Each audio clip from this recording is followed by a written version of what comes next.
Ikhwatul iman kaum muslimin, kita panjatkan puji syukur alhamdulillah sampai dengan malam hari ini kita masih diberi kekuatan oleh Allah Subhanahu wa taala, dianugerahi berbagai macam nikmat, baik nikmat kesehatan dan kesempatan, juga tentu yang terpenting bagi kita adalah nikmat keimanan dan keislaman kita. Pada malam hari ini saya akan mencoba membahas di sekitar masalah qunut. Namun sebelum saya membahas masalah qunut, saya ingin melontarkan satu pertanyaan. Apakah qunut disyariatkan? Pak, apakah qunut disyariatkan? Mau dijawab ya, nggak pernah.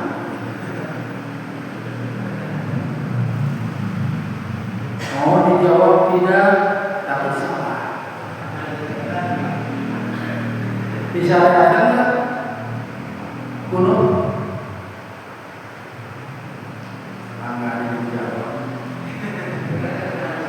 Berarti Ustaz mau tanya, apakah di sini pernah qunut?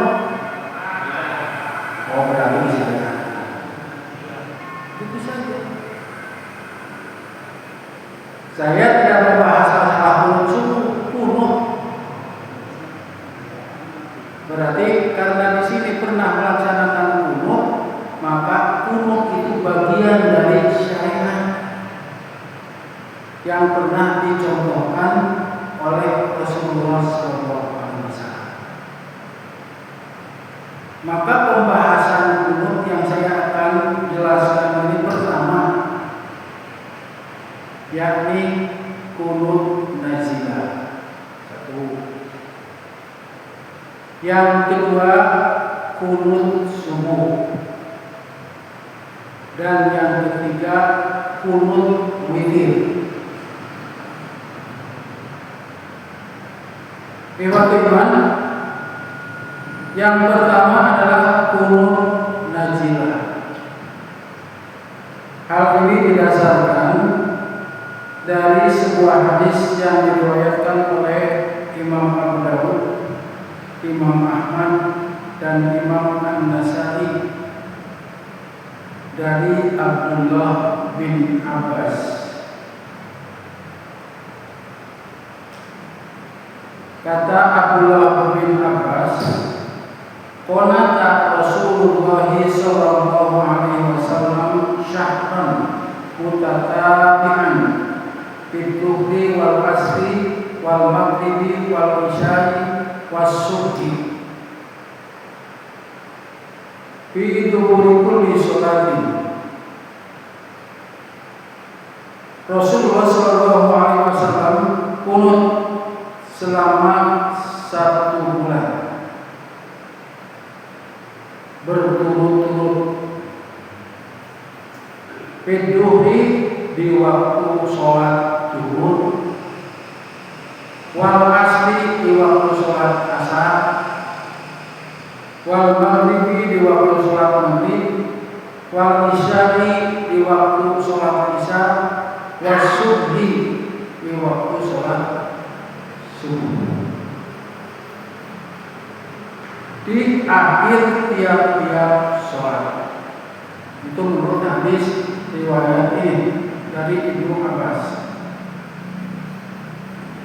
Hadis ini menurut para ahli hadis, diantaranya Ibnu Hajar al-Asqalani,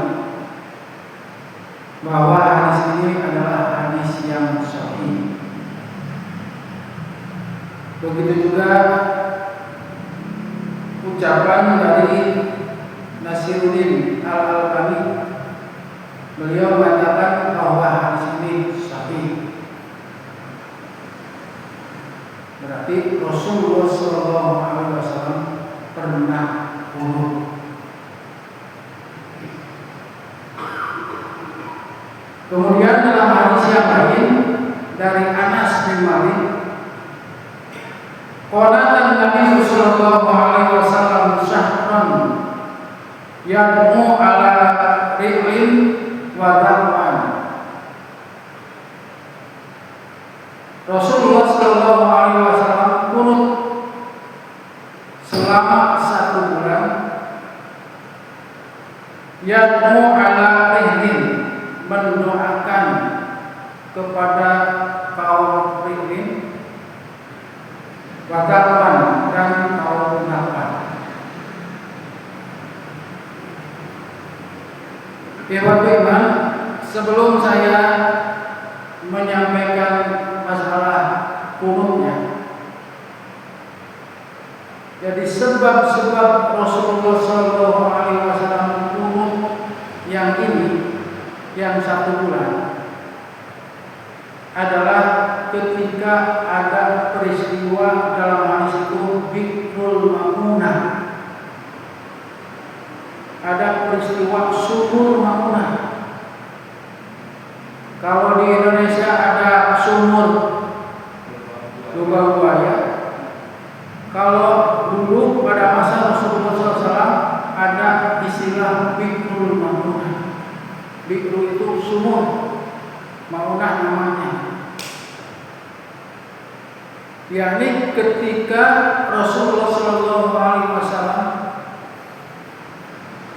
diminta untuk mendatangkan penghafal Al-Quran yang akan mengajarkan di sebuah kaum. Maka Rasulullah SAW mempersiapkan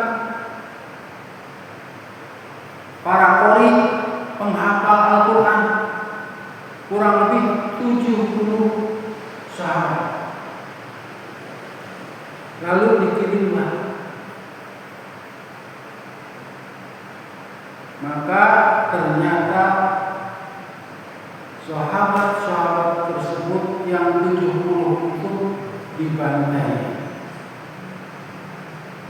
Lalu mayatnya dimasukkan di dalam sumur.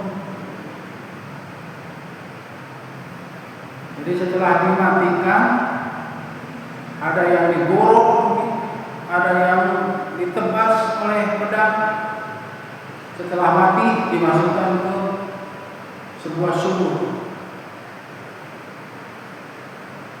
Kalau peristiwa di Indonesia, ada yang dibunuh ketika mau menjemputnya, ada yang masih hidup tapi semuanya dibunuh dan dimasukkan ke lubang buaya. Itu peristiwa di Indonesia. Kalau peristiwa pada masa Rasulullah, semuanya penghafal Al-Quran. Kalau pahlawan Indonesia, ya tidak semua, karena agamanya juga berbeda, ada yang berbeda, ada yang Kristen, ada yang Islam gitu. Kalau lihat cuplikan difilmkannya kan begitu. Tapi pada masa Rasulullah yang 70 orang itu semuanya penghafal. Oleh sebab itu Rasulullah SAW sangat bersedih sekali, sangat kehilangan sekali. Orang-orang terpilih yang menjadi duta Al-Quran waktu itu malah ada yang disembelih, ada yang dibunuh, semuanya dibunuh. Tapi ada yang pakai golok, tapi yang jelas semuanya dibunuh. Nah, dari situ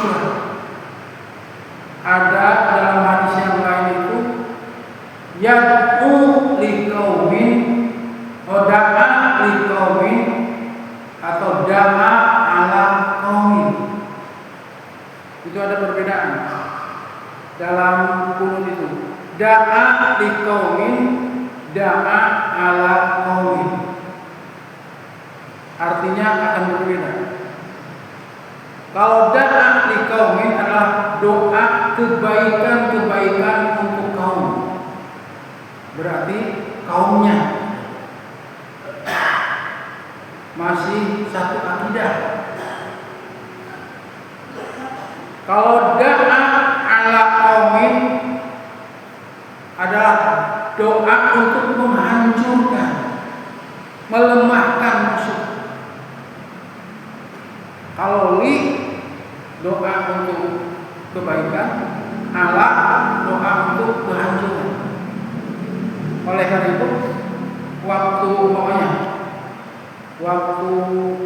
kunut nazilah untuk Palestina, kurang lebih doanya begini: Allahumma anzul ikhwanana fi Palestina. Itu sebetulnya mendoakan kebaikan untuk orang Palestina. Wansur alal mujahidina fi Palestina.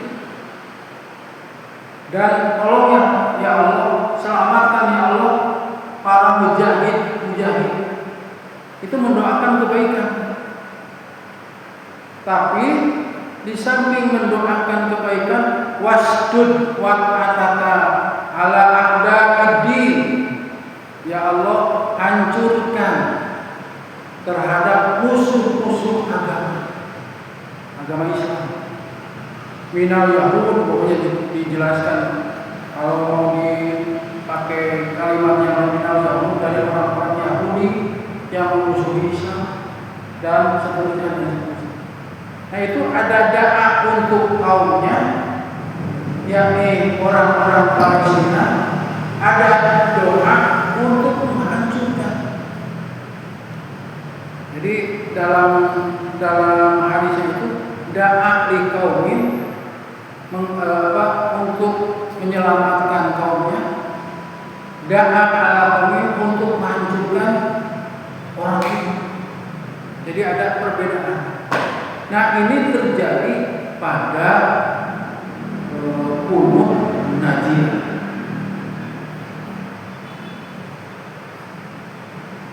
Para imam mazhab untuk kasus kunut nazilah hampir semuanya mengatakan bahwa itu adalah disunahkan. Karena dalilnya ada yang dalil, pokoknya kalau riwayat Imam Bukhari dan Muslim dari Anas. Ada juga yang dari Imam Ahmad, Abu Dawud dan Nasa'i, dan hadis-hadisnya sahih menurut jumhur muhaddisin. Hampir semua ahli hadis menyatakan bahwa hadis-hadis tersebut adalah hadis yang sahih. Nah, dalam kasus kunut nazilah hampir semuanya termasuk ormas Islam. Kalau bukan ormas Islam kan tidak akan kunut nazilah. Ormas Islam, NU memandang begitu. Sekalipun NU itu bermadhab Syafi'iyah, tapi Imam Syafi'iyah mengatakan boleh disunahkan untuk ada musibah, ada bencana kepada suatu kaum, maka disunahkan untuk qunut, untuk kunut yang disebut dengan kunut nazilah. Dalam kasus kunut nazilah hampir semua sepakat akan syariat itu pernah dilaksanakan oleh Rasulullah dan para sahabat. Kemudian yang kedua, kunut subuh.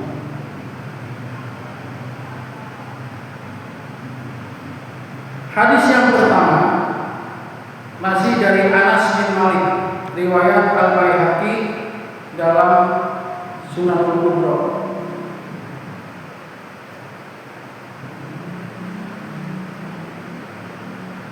Kata Anas bin Malik, "Madzala Rasulullah sallallahu alaihi wasallam yaqutu bis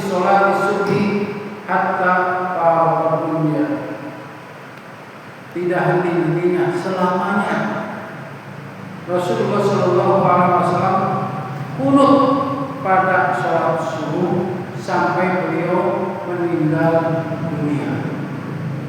Ini dalilnya.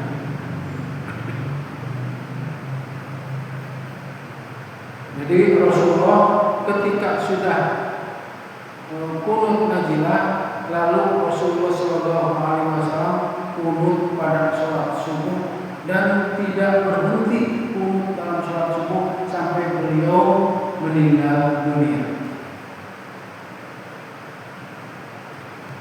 Hadis ini yang mendominkan hadis ini adalah termasuk periwayat sendiri, yaitu Al-Imam Al-Baihaqi. Kemudian Ibnu Hajar Al-Asqalani mendominkan.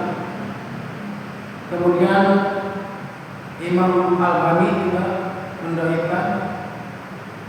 Kemudian jumhur ahli hadis juga banyak yang mendominkan, kecuali Syafi'i. Kenapa Imam Syafi'i tidak mendominkan, bahkan disunatkan pada kunut subuh? Karena ada syawahid, ada yang menyokong, yakni perbuatan para sahabat.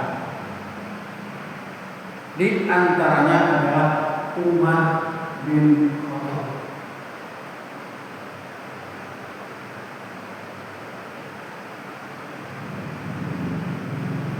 Jadi Umar bin Khattab dijelaskan dalam hadis tersebut bahwa beliau ketika sholat subuh menanda Allahumma di iman hadayat. Itu merupakan perbuatan sahabat, tapi hadisnya tidak sampai kepada Rasul, yang disebut dengan hadis mauquf, yang disandarkan kepada sahabat. Itu mengenai masalah kunut subuh.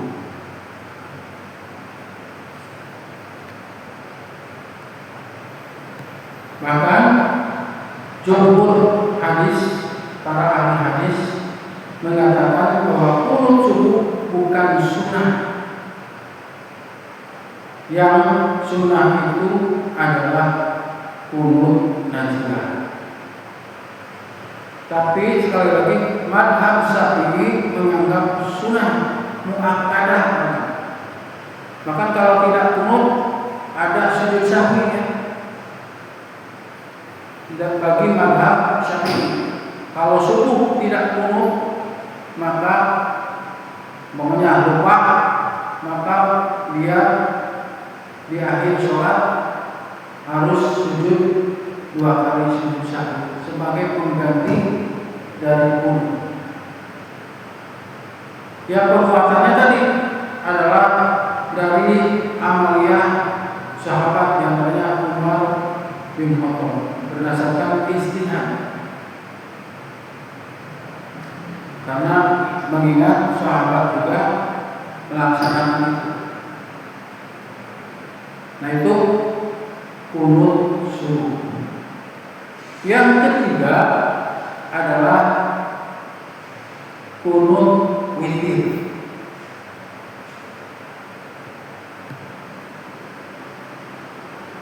Yakni ketika kita sholat witir, terutama di akhir-akhir Ramadan. Ada yang mengatakan 10 terakhir di bulan Ramadan kunut. Tapi fil witri, kunut dalam sholat witir. Hadisnya dari Al-Hasan, Hasan cucu Rasulullah. Kata Hasan, "Allamani Rasulullah sallallahu alaihi wasallam kalimati aquluhunna fi kunutil witri."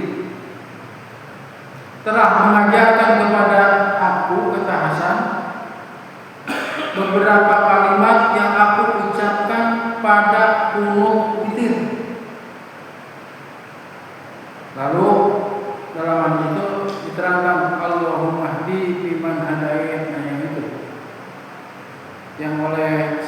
biasanya dibaca pada kunut subuh. Ini riwayatnya riwayat Abi Daud dan riwayat Tirmidzi.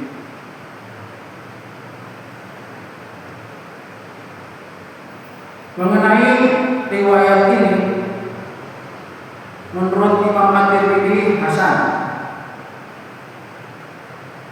Begitu juga menurut Imam An-Nawawi dan Imam Al-Albani. Syekh Al-Albani menganggap hadisnya hasan. Karena menurut para ahli hadis ini adalah dari sahabat yang bernama Hasan. Kemudian di rawinya tidak ada satupun kekacauan periwayatnya, sanadnya. Ditambah juga an Umar bin Khattab qanata bil witri Allahumma ighfir lana walil muslimina wal muslimat. Itu juga bil witri.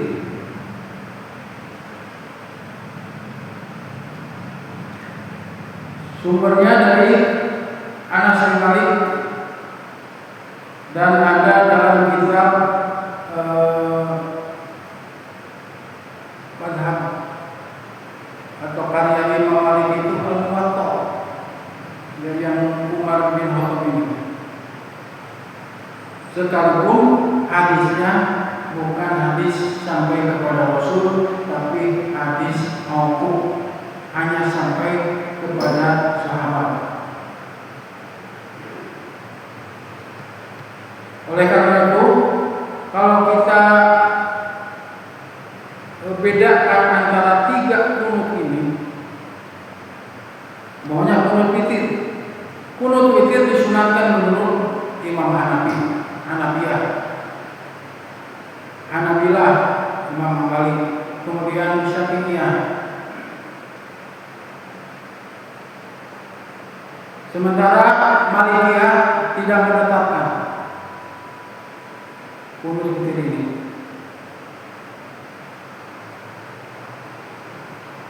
Sementara yang menetapkan yakni Hanabilah, Syafi'iyah. Kalau Hanafiyah sepanjang tahun. Jadi setiap Ramadan, nah itu silahkan. Sementara Hanabilah separuh dari akhir Ramadan.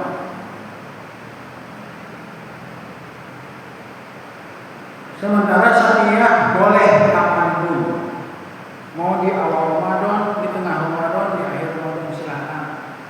Ini madzhab Syafi'i. Jadi kesimpulan dari kunut itu, kunut najilah hadisnya sahih, riwayat Bukhari dan Muslim. Kunut subuh riwayatnya sahih, menunjukkan Nabi tidak mendawamkan dan terus ditinggalkan. Itu hadisnya yang sahihnya. Jadi Rasulullah SAW ketika menerangkan, lalu Rasulullah SAW setelah kunut 1 bulan itu Rasulullah tidak kunut lagi, tapi kunut yang 1 bulan itu berikut subuh, tapi bukan hanya subuh saja. Jadi tidak didahulukan subuhnya. Itu yang sahihnya. Sementara kunut witir hadisnya hasan dari Hasan, maksudnya dari sahabat cucu Rasulullah yakni Al Hasan. Sekalipun sebagian kalangan ahli hadis mempertanyakan waktu menerima hadis itu apakah Hasan sudah balik atau masih kecil. Nah itu yang dipertanyakan oleh para ahli hadis. Ikhwat iman rahimahullah, itulah di antara kunut-kunut yang diperbincangkan oleh para ulama, yakni kunut najilah, kunut subuh, dan kunut witir.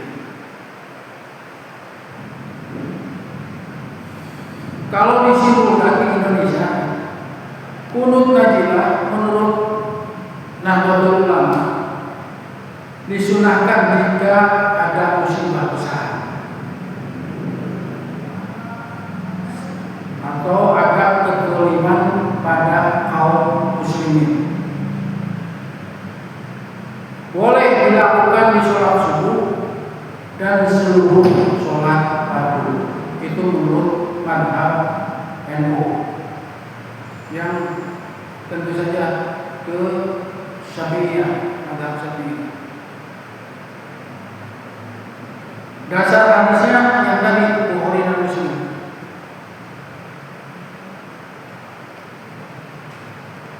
Tapi NU juga mengatakan bahwa kunut najilah itu sunnah sesuai kondisi yang ada. Tidak semua musibah itu harus kunut, tapi disesuaikan dengan kondisi yang ada. Sementara Muhammadiyah, kunut najilah ditetapkan sebagai sunnah. Kalau ada musibah atau najilah, dilakukan di setiap sholat fardu selama masa musibah itu berlangsung. Jadi selama musibah itu berlangsung, maka disunahkan untuk kunut najilah menurut Muhammadiyah. Baru setelah musibah itu selesai, kunut dihentikan. Jadi kunut najilah itu mungkin kalau bahasa sekarang itu sunnah kontemporer. Kalau ada kejadian buruk, tidak dijadikan amalan rutin. Sementara persis dilakukan jika benar-benar terjadi musibah atau katakanlah nazilah, kegoncangan bagi kaum muslimin seperti tadi Nabi Muhammad SAW kepada sahabat sesuai dengan kondisi darurat. Jadi kalau sudah melihat kaum muslimin tak seimbang, maka disitulah kaum muslimin yang lain disunahkan untuk kunut najilah. Karena di Persis cenderung lebih ketat untuk pelaksanaan kunut najilah. Tidak sedikit-sedikit kunut najilah. Pada masa yang saya ingat, pada masa Latif Mukhtar ketua umumnya, yang saya ingat satu kali waktu peristiwa kaum muslimin dibantai di Herjo Pinang itu salah satunya. Paling juga pernah yang saya dengar itu waktu saya masih sanawiyah itu peristiwa kalau di Indonesia salah atau benar saya ingat ketika peristiwa Tanjung Priok yang mayatnya banyak dimasukin dulu. Nah, itu yang saya ingat.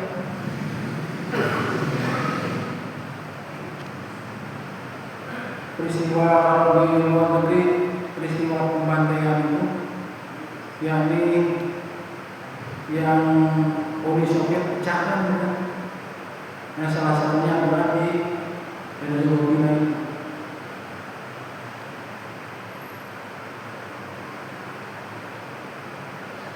Ma'asyiral muslimin rahimahullah, itu diantaranya mengenai masalah kunut najilah. Sementara kunut subuh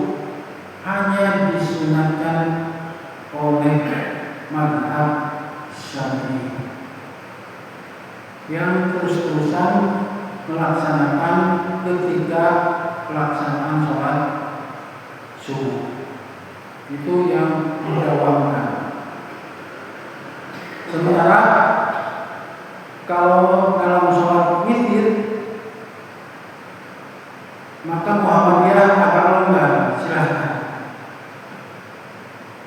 Tapi persis lebih mengikat hadisnya itu, karena dianggap hadisnya itu belum kuat, karena mengingat Hasan itu dilihat masih kecil waktu menerima hadis. Apakah emang dari Nabi karena masih kecil diajarkan seperti itu atau bagaimana? Sehingga akan lebih baik tidak didawamkan, tidak dibiasakan untuk melaksanakan qunut pada sholat witir. Jadi yang berbeda itu adalah hanya qunut subuh. Cuma dalam qunut pelaksanaannya ada yang berbeda. Ada yang setelah ruku, ada yang sebelum ruku. Jadi ada yang maunya Allahu Akbar, ruku, sami Allahu liman hamidah di rakaat terakhir, baru qunut, baik itu qunut subuh ataupun qunut yang lain, tapi setelah ruku. Ada juga sebelum ruku. Umpamanya kita membaca di rakaat terakhir itu sholat subuh, umpamanya qul huwallahu ahad Allahus samad lam yalid wa lam yulad wa lam yakul lahu kufuwan ahad. Lalu berdoa dulu. Setelah berdoa qunut baru ruku. Ini sebelum ruku. Tapi dua-duanya ada hadisnya. Ada sabda Rasulullah SAW, ada qabla ruku, ada ba'da ruku. Dan sahabat seperti Ali bin Abi Thalib qabla ruku, sebelum ruku. Makanya ada mazhab Hanafi itu sebelum ruku. Qunutnya itu bukan setelah ruku, tapi sebelum ruku qunut dulu baru Allahu Akbar. Jadi ada perbedaan di antara pelaksanaannya. Ada yang qabla ruku, ada yang ba'da ruku. Dan itu berdasarkan keterangan dari hadis Rasulullah SAW. Ada yang mengatakan dalam hadisnya itu ba'da ruku, setelah ruku di rakaat terakhir. Ada yang qabla ruku di rakaat yang terakhir. Kemudian ada yang tidak dinyaringkan oleh imam bacaannya dalam qunut. Umpamanya ketika qunut untuk Palestina, ada yang cuma mengangkat tangan untuk Allahumma ansur ikhwanana fi Palestina, tidak dikencangkan, maka si makmum membaca. Berarti harus hafal makmumnya. Tapi kalau dibaca oleh imam dengan kencang, nyaring, maka si makmum cukup mengaminkan. Pilih yang mana?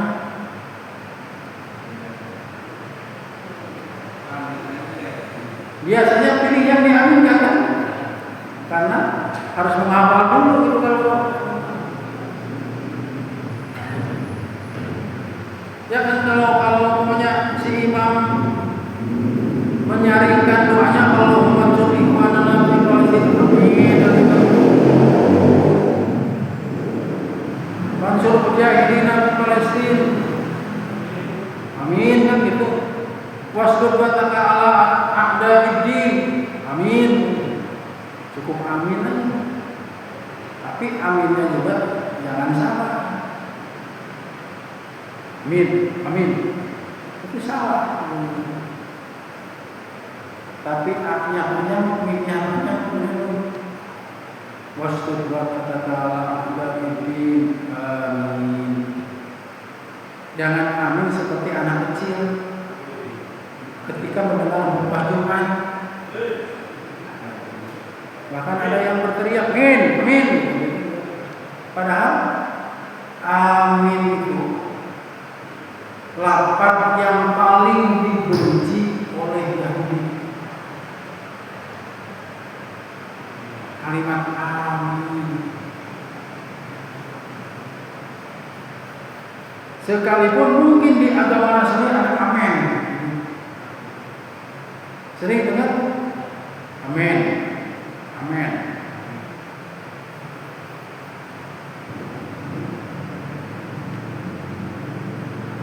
Jadi ketika berdoa kemudian supaya doa itu dikabulkan, biasanya termasuk doa yang dipanjatkan oleh orang lain sementara kita sesuai dengan apa yang diminta. Ustaz Ahab lagi berdoa agak kencang kedengaran oleh seseorang di pinggirnya, kata yang di pinggir amin. Kenapa? Berarti sesuai yang diinginkan oleh Ustaz Ahab dengan yang diinginkannya. Bisa diaminkan. Contoh, Rasulullah pernah mengaminkan satu doa yang dipanjatkan oleh Abu Hurairah. Abu Hurairah sedang berdoa, terdengar Rasulullah amin. Rasulullah mengaminkan. Kenapa? Sesuai dengan keinginan. Karena ada juga doa yang mungkin tidak sesuai dengan keinginan kita. Seperti doa Umar. Sampai yang lain itu merasa kaget. Ya Allah, jadikan aku dari orang-orang yang sedikit. Tidak mengaminkan. Ini Umar gimana? Ya Allah, jadikan aku bersama orang-orang yang lemah. Aneh kan? Padahal Umar bin Khattab mengatakan hal itu karena beliau membaca dalam Al-Quran itu wa qalilun min ibadiyasy syakur. Sedikit sekali orang yang hamba-hamba yang bersyukur. Saya ingin orang yang sedikit itu. Kemudian berdoa, ya Allah, jadikan kami nanti bersama orang-orang yang lemah. Kenapa? Karena nanti yang masuk surga pertama kali adalah orang-orang yang mustadafin. Bahkan jaraknya saja 500 tahun, tapi menurut ukuran akhirat. Jadi orang-orang miskin itu nanti sudah masuk surga, sementara orang-orang kaya belum masuk. Makanya Umar mengatakan, ya Allah, jadikanlah nanti saya bersama orang-orang yang miskin, orang-orang yang lemah. Ketika diterangin, oh iya, Rasulullah yang lain ngerti. Yang satu ingin seperti orang yang bersyukur karena sedikit dalam Al-Quran juga diterangkan. Wa qalilun min ibadiyasy syakur. Sedikit orang yang bersyukur. Saya ingin dari orang yang sedikit.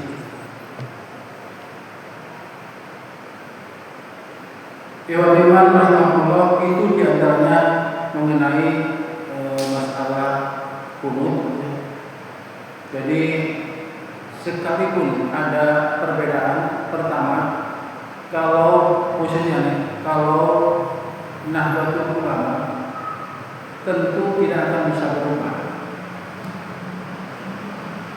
karena bermadzhab. Beda dengan bawahnya Muhammadiyah atau persis. kalau ada hadis yang baru ditemukan, langsung kepada hadis yang sahih. Seperti halnya pernah terjadi qaulul jadid, pendapat yang baru dalam persis. Contoh, masalah yang safar. Tidak ada kalimat tidak boleh tidak Jumat. Dulunya mau 2 orang, mau 3 orang, pokoknya kalau dia hari Jumat wajib Jumat. Makanya dulu ada yang Jumatan di kapal terbang dulu itu. Kenapa? Karena keputusan dari Dewan Hisba itu tetap wajib Jumat sekalipun dalam kondisi safar. Sampai 2 kali dibahas, 3 kali dibahas. Saya sampai ke Ustaz Taufik Rahman waktu di PW Persis menyampaikan, Ustaz, sebaiknya dikaji ulang. Tolong masalah Nabi yang hukum itu hari apa? Kalau hari Jumat, Rasulullah tidak sholat Jumat, tapi Rasulullah sholat zuhur dan asar di jamaah, tidak sholat Jumat. Nggak dibahas lagi kan? Sampai keluar kalimat bahwa waktu wukuf pada masa Rasulullah SAW adalah hari Jumat dan Rasulullah SAW tidak melaksanakan Jumat tapi melaksanakan zuhur. Maka di luar keputusan Dewan Hisba. Maka bagi yang safar boleh tidak Jumat. Itu kalau tidak benar. Kalau benar tetap tidak akan berubah. Mau hadis yang sahih apalagi yang dhaif. Hadis sahih juga tidak, karena mempertahankan. Padahal Imam Syafi'i mengatakan jika ada yang sahih hadis bahwa madhabi kan begitu. Jika ada yang sahih hadis maka itulah madhab. Maksudnya aku akan kembali di sini. Tapi ya kalau bermadhab begitu mempertahankan terus, pasti tidak akan berubah. Bukan tidak menerima hadis, bukan. Diterima hadis, iya bisa, tapi tetap melaksanakan. Tapi terkadang yang tidak bermadhab pun kadang-kadang seakan bermadhab. Contoh, pokoknya ahli hadis belakangan Albani itu seakan menjadi madhab Albani. Asal kata dia ikut. Bisa jadi madhab Persis nantinya sama. Tapi saya lebih kepada fikih Persis, pemahaman Persis, bukan nama pemahaman. Karena bisa berubah pemahaman. Itu saja barangkali yang bisa saya sampaikan. Mudah-mudahan ada manfaatnya. Kalau ada yang ditanyakan silakan. 5 menit.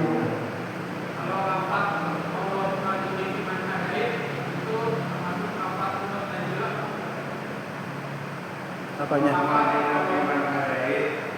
Masuk dalam rapat penurunnya hilang.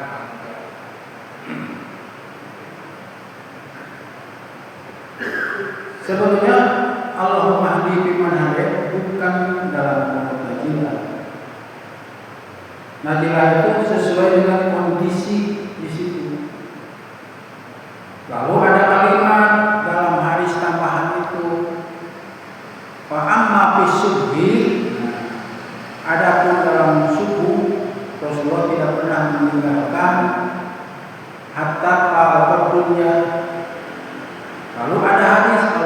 Mahdi bin Hidayah dalam Bulughul Maram itu. Kalau yang Umar bin Khattab itu melakukan kunut subuh itu terus-terusan. Ya. Di dalam hadis tadi Umar bin Khattab itu melakukan kunut subuh terus-terusan apa enggak? Kalau Umar bin Khattab itu menjadi oleh Imam Asy-Syafi'i dijadikan sebagai sandaran bahwa memang hadis tersebut yang Allahumma hdi biman hadayat itu dhaif kan kata yang lain itu. Tapi Umar bin Khattab pernah melaksanakan kunut.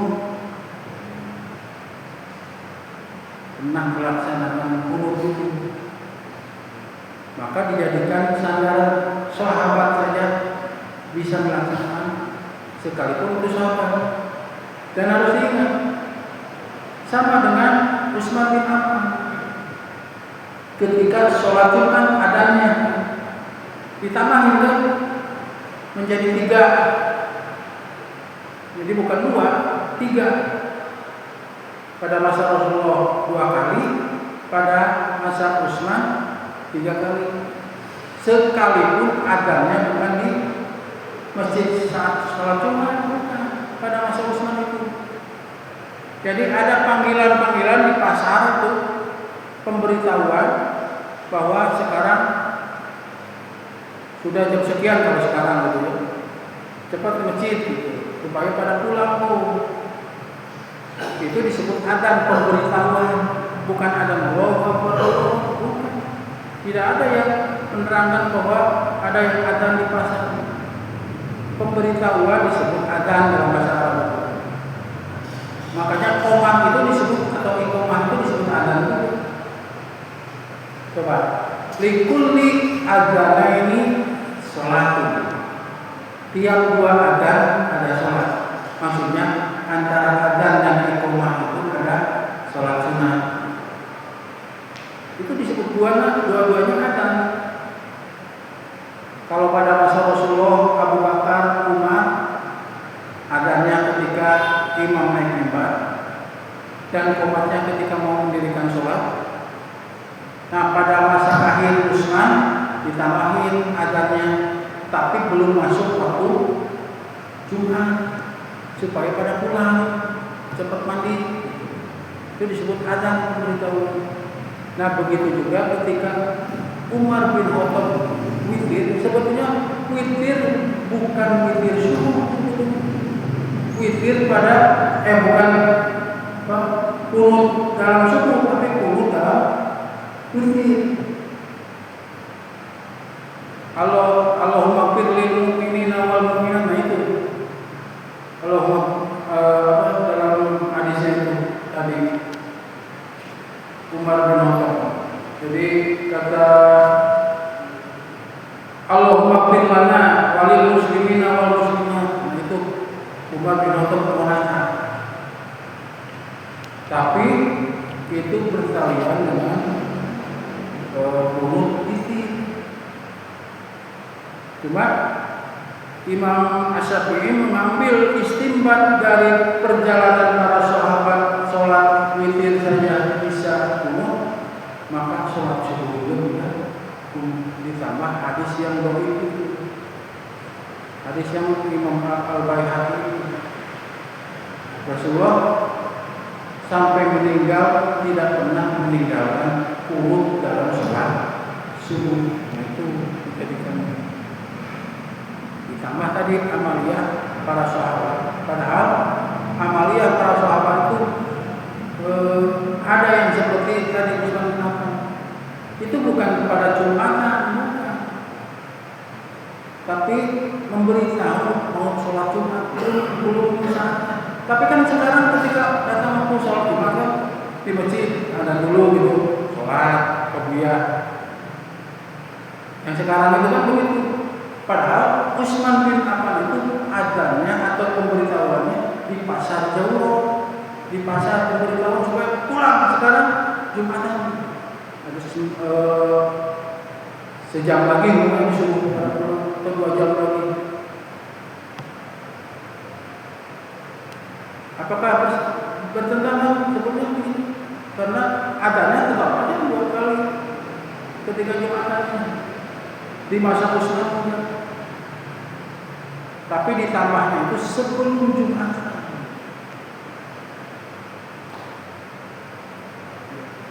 Cukup.